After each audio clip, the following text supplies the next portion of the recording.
Olá a todos, olá o professor Paulo. Nosso trabalho é sobre ACL, Access Control List, lista de controle de acesso. Eu sou Eduardo Libindo, meu colega é... Eu sou o João Soares. E eu sou o Leonardo Alba. Vamos apresentar um pouco do que é ACL e eu passo a bola agora para o meu colega Leonardo. Certo. Então, o que é uma Access Control List? Uma ACL é uma lista de instruções, um conjunto de instruções que são executadas linha a linha. Sua aplicação é apenas sobre as camadas superiores à primeira camada do modelo TCP, envolvendo então protocolos de rede, transporte e aplicação, e sua grande função é a filtragem de pacotes que passam por determinadas interfaces, permitindo ou negando suas transmissões. A ACL padrão é o primeiro e mais simples tipo de bloqueio de pacotes em uma rede, pois ela só filtra pelo endereço IP de origem do pacote, nada mais. Vantagem: na ACL padrão, as regras são extremamente simples. Logo, uma aplicação para esse tipo de lista de controle de acesso, por exemplo, teria apenas as opções de permitir ou negar acesso a subredes específicas a uma região da rede. Desvantagem: apenas o endereço de origem do pacote é analisado. Por ser mais simples, a ACL padrão possui uma menor flexibilidade nas regras. A sintaxe do comando a seguir explora a ACL padrão. A letra A representa o comando inicial, Access List. A letra B representa a identificação da ACL, que pode ser de 1 a 99. A letra C representa a ação a ser executada quando a regra combina com o pacote. A ação pode ser definida como deny ou permit. A letra D representa o endereço de origem. E a letra E representa a máscara coringa, ou wildcard mask.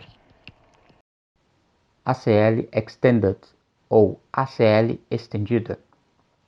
A ACL estendida é uma evolução da ACL padrão.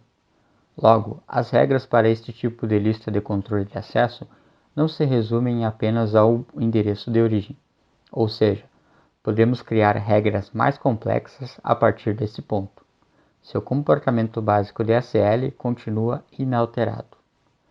Sua filtragem permite vários parâmetros, como, por exemplo, endereços, redes ou subredes IP, tanto de origem quanto de destino, protocolos, o estado de conexão TCP, verifica a flag ACK e as portas TCP ou UDP, tanto de origem quanto de destino.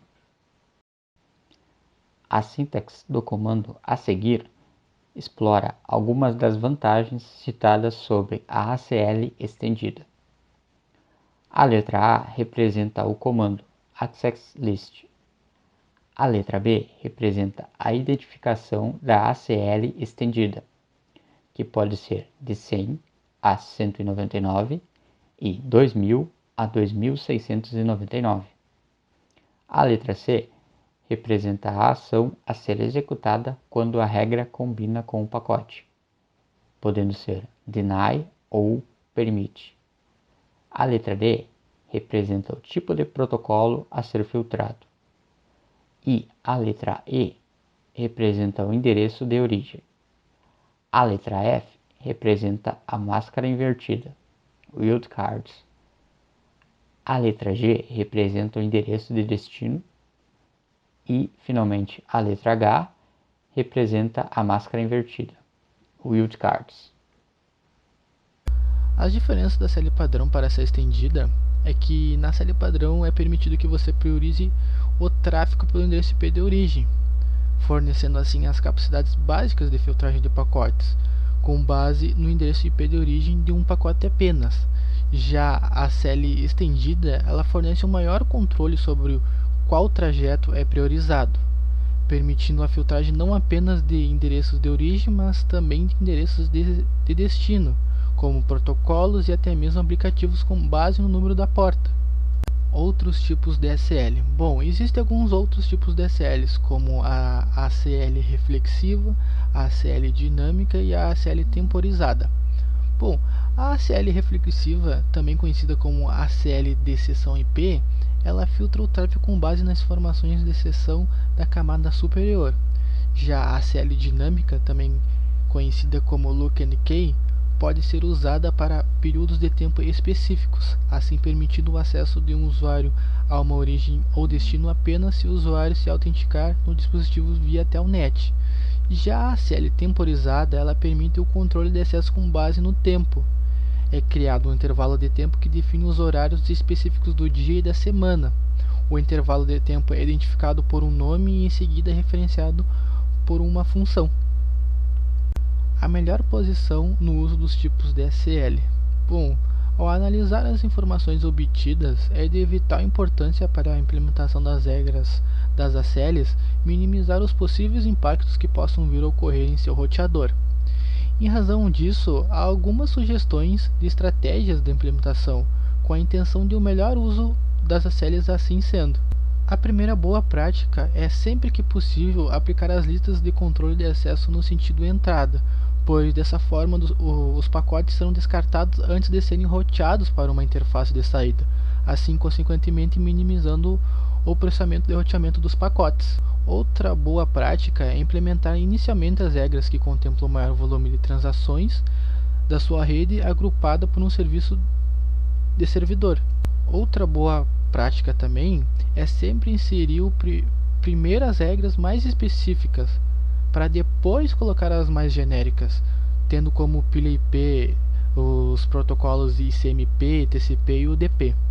Como última dica de boa prática, após a implementação da lista por um grupo de servidor e serviço, insira uma regra que bloqueia todos os demais pacotes do grupo, assim evitando que o pacote passe pelo crivo de outros grupos a qual ele não pertence.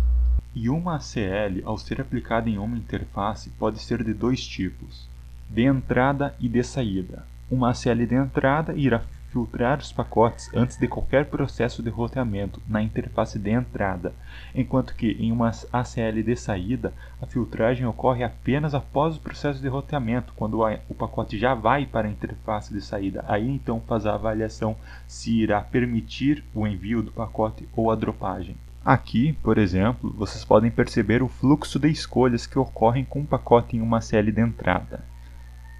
E, nesse outro slide, pode-se observar o funcionamento de uma ACL de saída, um processo um pouco mais complexo e que usa mais recursos, inclusive. Mas, ao se definir uma ACL, é necessário atenção com as instruções utilizadas. Elas podem ser compostas de permit e deny, ou seja, que permitem o pacote ser transmitido ou que então negam e dropam os pacotes. Mas, além disso, existe uma instrução implícita, um deny all, que irá dropar qualquer pacote no final de qualquer instrução, de qualquer ACL, necessitando então de ao menos um permit em uma ACL para não inutilizar a interface.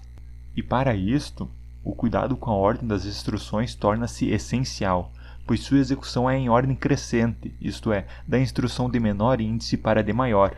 Por isso, então, é necessário que as instruções mais específicas sejam listadas antes das mais genéricas, por conta que, no momento que o pacote for compatível com a instrução que for validado, ela será executada e suas instruções abaixo não serão executadas. Wildcard Mask, ou máscara coringa. Uma ACL não utiliza a máscara normal. Ao invés disso, a ACL usa uma máscara coringa que funciona como uma ferramenta de seleção por comparação. Deve-se calcular-se a wildcard das redes, subredes e endereços específicos. Para descobrir a máscara coringa de uma subrede, por exemplo, basta você diminuir o broadcast da máscara de subrede em questão. Por exemplo, para selecionar a rede 192.168.10.0/24, temos que realizar a seguinte subtração: diminuir o broadcast da máscara de subrede, e através desse cálculo obteremos a máscara coringa. Além do uso dos wildcards, também podem ser aplicados os termos N, que representa qualquer dispositivo em qualquer rede, ou então host, para especificar um dispositivo apenas. E ambas as aplicações das palavras não necessitam do uso de wildcards. Mas também é válido citar que o efeito de N ou host também podem ser alcançados utilizando apenas wildcards. E nos exemplos práticos, então, que o nosso grupo irá apresentar, serão basicamente 4. Por exemplo, bloqueando a conexão, o acesso a determinado site por toda a rede, ou então liberando o acesso apenas a algumas máquinas específicas, bloqueando também o acesso ao HTTP e também bloqueando a comunicação entre 2 laboratórios. Mas certo, digamos então num exemplo bem simples que a gente queira bloquear um site específico, certo? Ou seja, a gente só precisa de um IP da máquina e aí a gente quer fazer isso utilizando uma ACL padrão, correto? O que seria necessário? Vamos então, se a gente quer bloquear então o site, o server1.net aqui, da DNS, ó, no DNS tem aqui server1.net 66.10, que é o IP do server 1, correto? Então o que seria necessário? A interface vai ser a G0/1. Então o que nós precisamos fazer é simples. A gente vai aqui, ena, conft, access list, então é uma ACL padrão, então vamos utilizar o 10 aqui, seria deny host 192. A origem então seria 192.168.66.10, correto? Essa seria a nossa máquina específica. Então aqui fazemos isso, access list 10, aí um permite n para não bloquear todo o tráfego, correto? E então a gente só precisaria ir na int g0/1, aí então nós colocamos aqui IP access group 10, a nossa rede, e aqui ó, no caso, como a gente quer bloquear as requisições daqui, então a gente quer imaginar assim ó, o computador ele manda a requisição, certo? Vai sair aqui e aí na volta. Então, porque a gente só pode controlar a origem, então vai ter que ser quando o servidor mandar a requisição. Então vai ser no caso in. Essa vai ser a nossa o nosso fluxo que a gente precisa. Ó, in. E aí é isso.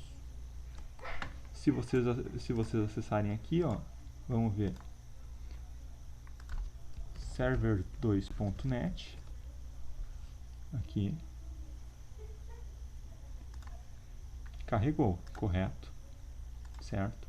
Então, se a gente mandar aqui, ó, vamos pensar já só para mostrar aqui, server1.net, que era o que a gente tinha tentado, ó, vai mandar aqui e aí vai dar um request timeout, por causa que a comunicação está sendo bloqueada, ó. Se vocês perceberem aqui, ó, a gente consegue mandar. Agora aqui nós já não conseguimos, dá falha. Só que é assim, ó, a ACL padrão ela é um pouco limitada por causa das limitações da própria ACL. Essa aplicação fica limitada porque a gente está bloqueando toda a comunicação com o servidor 1. O melhor seria bloquear apenas os serviços HTTP e HTTPS, certo? Que essas seriam as requisições dos sites, como mostraremos no exemplo a seguir, utilizando a ACL estendida. Certo, então digamos nesse exemplo que a gente queira bloquear o acesso ao server2.net, o site server2.net do servidor 2, que está aqui, ó, a gente pode ver pelo DNS aqui, DNS aqui, ó, server2.net 66.20 servidor 2, correto? A gente queira bloquear esse acesso para as outras máquinas, exceto aos nossos administradores dos laboratórios, vamos imaginar assim. Então, o que seria aqui a rede 10.0?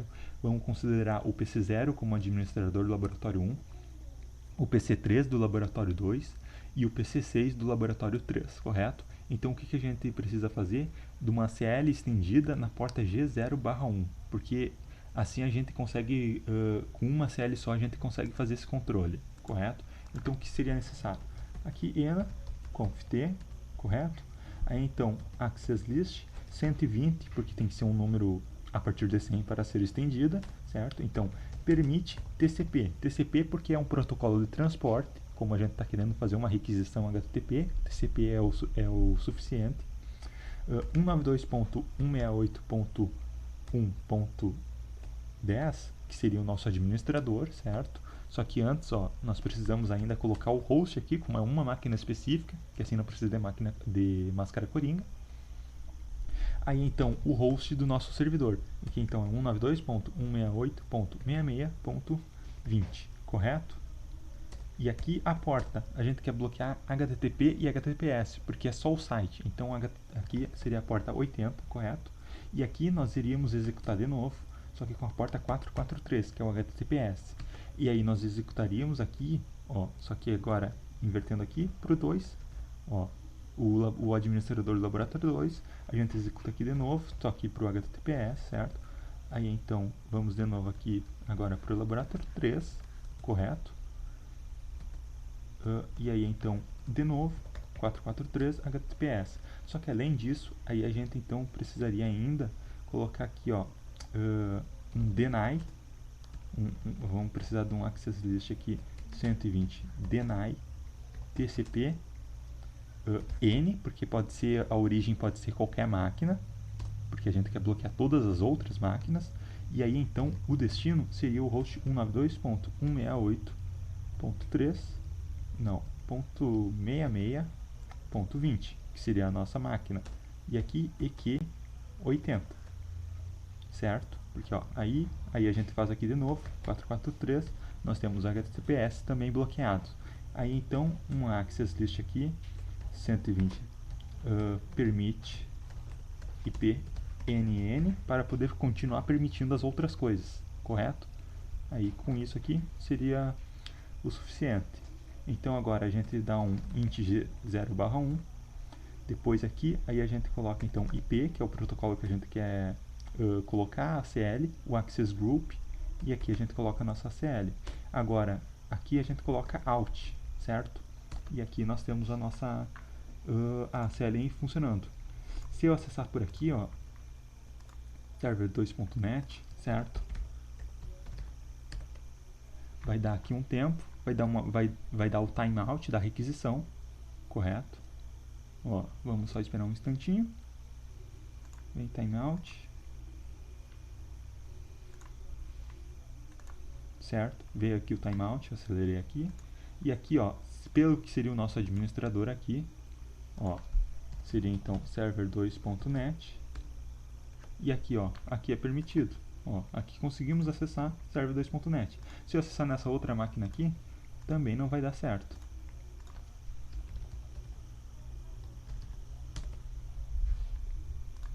Vai dar aqui o tempo, a requisição vai dar o timeout. Agora, o mais correto seria colocar essas ACLs, uma ACL em cada roteador de origem, no caso. Esse seria o mais eficiente, porque evitaria, diminuiria o tráfego por toda a rede, e aí então tornaria-se mais eficiente. Mas nem sempre isso nem sempre é possível de implementar, e também porque aqui, ó, por exemplo, para a questão de ilustração, para ser mais prático, para apresentar, a gente escolheu essa abordagem, e também porque torna-se mais fácil de administrar uma rede assim. Bom, essa é uma prática de exemplo de uma ACL padrão, com um bloqueio de comunicação entre dois laboratórios. Nesse exemplo, apenas configurar a ACL do laboratório 1 já faria todo o serviço de bloquear a comunicação, mas para deixar a rede muito mais eficiente, configurando as ACLs nas duas, conseguimos fazer um serviço muito mais adequado. Vai existir menos pacotes circulando tanto no laboratório 1 quanto no laboratório 2, além de continuar o funcionamento do mesmo, que possa ocorrer alterações no outro lado, como por exemplo, se trocarem a interface de saída de uma das redes, não vão precisar configurar a ACL nessa nova interface.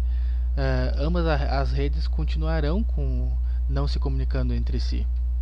Bom, para a implementação, tanto no roteador 1 no roteador 2, foi utilizado as regras e padrões da ACL padrão, usando o deny, permit e o remark, onde foi bloqueado a comunicação entre si.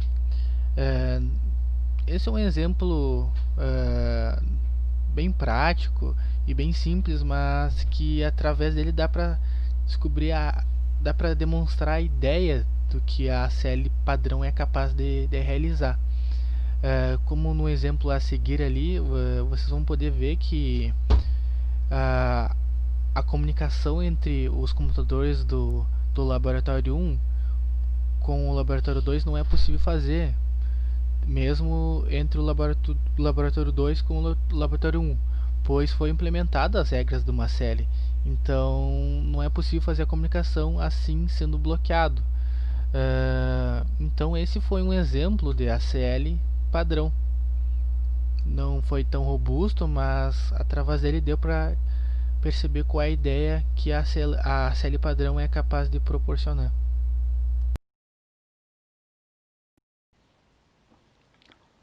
Ok, digamos então que nós precisamos bloquear qualquer conexão com sites que não sejam HTTPS.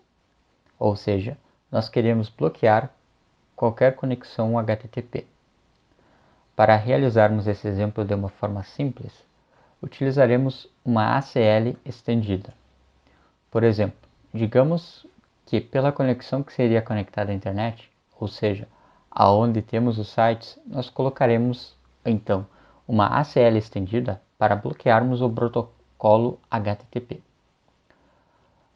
Entrarei com o comando conft access list 110, vou utilizar 101, pois podemos utilizar de 100 a 199. Então, deny TCP,